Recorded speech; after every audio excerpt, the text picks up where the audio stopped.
आज पुन्हा कोसळणार मोठं संकट. या भागांना IMDचा हाय अलर्ट.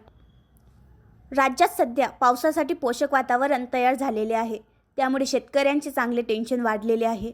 भारतीय हवामान खात्याने राज्यात आणखी काही दिवस पावसाची शक्यता वर्तवली आहे. चला तर जाणून घेऊया नवीन अंदाज. राज्यात गेल्या काही दिवसांपासून पावसाचे वातावरण तयार झालेले आहे. अचानक राज्यातून थंडी गायब झाल्याने शेतकऱ्यांचे चांगले टेन्शन वाढलेले आहे. ढगाळ वातावरण निर्माण झाल्याने शेतामध्ये सध्या गहू, हरभरा यासारख्या पीक सध्या बहरू लागलेले आहे. तसेच सध्या पाऊस झाल्याने बागायती पिकांना मोठा फटका बसू शकतो. याचा परिणाम बंगालच्या उपसागरात तयार झालेल्या फेंगल चक्रीवादळामुळे झालेला आहे. दरम्यान या चक्रीवादळाचा प्रभाव महाराष्ट्रावरही दिसून आलेला आहे. राज्यातील अनेक भागामध्ये सध्या या चक्रीवादळामुळे ढगाळ हवामान आणि अवकाळी पावसाची नोंद करण्यात आलेली आहे. याच पार्श्वभूमीवर भारतीय हवामान खात्याने राज्यामध्ये शनिवारपर्यंत अवकाळी पावसाची शक्यता वर्तवली आहे.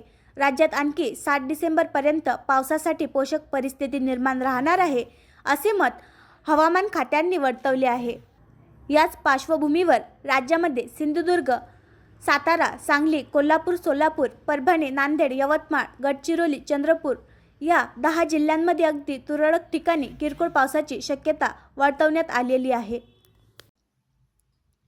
आणखी नवीन व्हिडिओ पाहण्यासाठी आमच्या देशमुख एक्सप्रेस न्यूज चॅनलला सबस्क्राईब करा, लाईक करा आणि शेअर करा.